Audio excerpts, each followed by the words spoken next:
खुलुमबाय स्टुडिय'आव दं आं उदांस्रि मोसाहारि। जिथि दुवार दख'रा दुलाराय बर' फरायसा आफाद आरो खुंग्रिं दालाइसा दुलाराय बर' फरायसा आफाद, खुंग्रिं हिमालया हारिमु आफाद जथायै रंजालि बैसागु फोरबोआ जोबनानै थांबाय।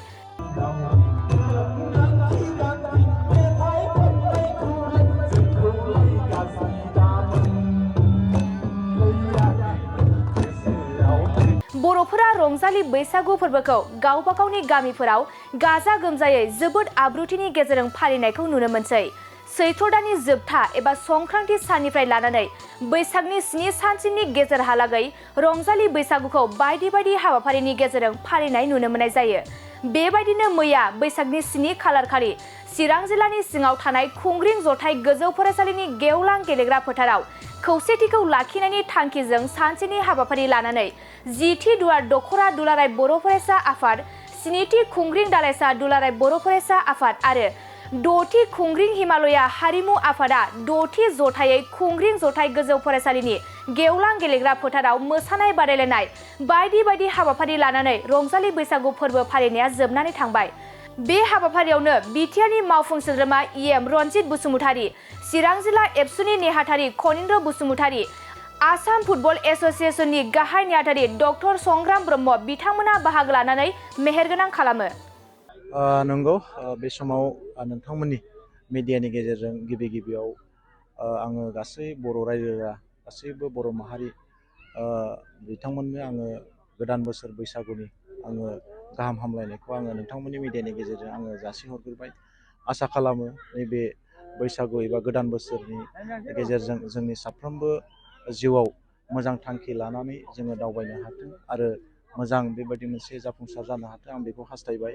दा नंगौ, जोङो बयबो मिथिगौ जे बैसागु, बे बैसागुखौ जोङो बर'फोरा माखासे जों मिथिस' हायै समनिफ्रायनो जोङो बेखौ फालिबोबाय थादों आरो बेखौ जोङो माहारिनि मोनसे देरसिन बेबायदि फेस्टिभेल हिसाबै जोङो फालिबोबाय थादों। थिग बेबायदिनो जोङो दुलाराय बर' फरायसा आफाद बा जोङो बेबायदिनो दख'रा आरो जिल्ला बेबायदिनो दालाइसा बेबायदिनो जोङो फालियो आरो बेबायदिनो जोंनि दिनै जिथि दुवार दख'रा एबसुआबो नैबे खुंग्रिं जथाय गोजौ फरायसालिनि जे गेवलां गेलेग्रा फोथार, बाहाय खुंग्रिं दालाइसा एबसु आरो खुंग्रिं हिमालय हारिमु आफादजों जथायै बे हाबाफारिखौ दिनै जोंनि दख'रानि खुंगा जिथि जे रंजालि बैसागु फोरबो, बेखौ जोङो दिनै बाहाय सानसेनि मेहेरगोनां हाबाफारिनि गेजेरजों जोङो दिनै बेखौ बाहाय फालिबाय आरो बे फालिनायाव जोङो खोब मोनसे गोजोननाय मोनदों जे जोंनि बे ओनसोलनि गासै रायजो राजाफोरा बाहाय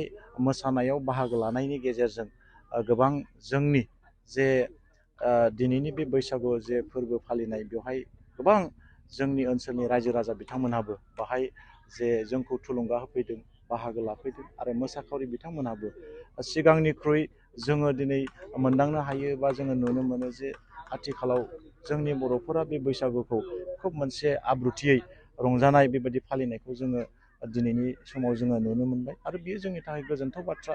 बेखौ जोङो मोनसे डिसिप्लिननि गेजेरै, जिहेथु बियो जोंनि माहारिनि मोनसे गेदेरथार फेस्टिभेल बा बेखौ जोङो माहारिनि मोनसे सिनायथि होननानै जोङो फालियो। दा बेखौ बेबायदि डिसिप्लिननि गेजेरजों जोङो लानानै थांनानै मुलुग दरबाराव जोङो बे जोंनि बैसागु फेस्टिभेल फालिनायखौ जोङो बयबो मुलुग दरबाराव जोङो सिनायथि होनांगोन जे बर'फोरा नैबे जोंनि बैसागु फेस्टिभेलखौ जे बेबायदि हारिनि मोनसे आंगो हिसाबै फालियो। बेखौ जोङो बयबो जोङो बाहाय जोंनि दुलाराय बर' फरायसा आफाद बा एबसुल' नङा, जोंनि माहारिनि गासै समाजनि दैदेनगिरि गुबुन गुबुन आफादफोराबो बेफोरबायदि हाबाफारि लानानै जोंनि माहारिनि जायफोर बिथांमोनहा दिनैबो बे हारिमुनि थाखाय सिरि मोनाखै, बिथांमोनखौ जोङो सिरि मोनहोनांगोन। मानोना मोनसे माहारिया जोङो बेबायदि मोनसे जौगानांगौबा गासै बिथिङावनो जोङो जौगानांगोन।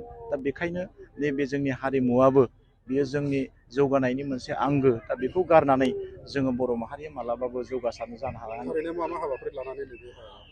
जोङो दिनै बे हाबाफारियाव जोङो मा होनदों, जोङो ओरैनो बेवहाय फुंबिलियाव जोङो आफादनि फिरफिला बिरहोबाय आरो जोङो बैसागुनि जि फिरफिला बिरहोनाय बे हाबाफारिखौ लादों आरो जोङो दिनैनि बे हाबाफारिनि गेजेरजों जोङो जोंनि ट्रेडिसनेल जे दामजु दामनाय आरो खुगा मेथाइ, बिनि गेजेरजों जोङो कम्पिटिसन बेबायदि बादायलायनाय हाबाफारिखौ जोङो बे दिनैनि बैसागु फालिनायजों लोब्बा लाखिनानै जोङो दिनै लाफानाय जादों। मा मा गिफ्टफोर होनाय जादोंमोन देरहागिरिफोरनो?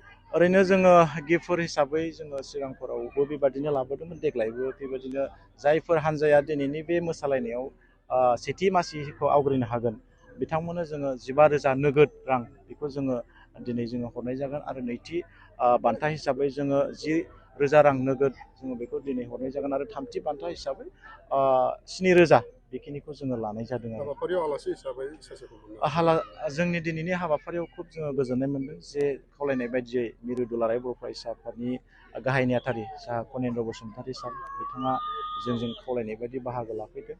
दा बे आरो गोबां जोंनि बिटिआरनि EM मा होनदों रन्जित बसुमतारी सार बिथाङाबो फैदों आरो मोनसे गोजोनथाव खौरां, नोंथाङा नोंथांनि न'खौ समायना रमायना जोंख्लाब माख्लाब खालामनो गोसो दं नामा? थारैनो नोंथाङा नोंथांनि न'खौ समायना रमायना साजायनो गोसो दंब्ला नोंथांमोननि थाखाय बिजनेस बेन्स प्रडाक्ट्स कम्पानिया गोजोनथाव खौरां लानानै फैदों। गोदान बोसोर रंजालि बैसागु फोरबोजों लोब्बा लाखिनानै बेन्स प्रडाक्ट्स कम्पानिया नोंथांमोननि थाखाय अफार होनाय जादों। चिरां जिल्ला बेंटल गेट 27 राजा लामानि एबा सिबिथाय लामानि साखाथियाव नोंथांनि न'खौ समायना रमायना खालामनो गोसो जानाय रायजो राजाफोरनि थाखाय बिजनेस बेन्स प्रडाक्ट्सआ लानानै फैदों गोजोनथाव खौरां।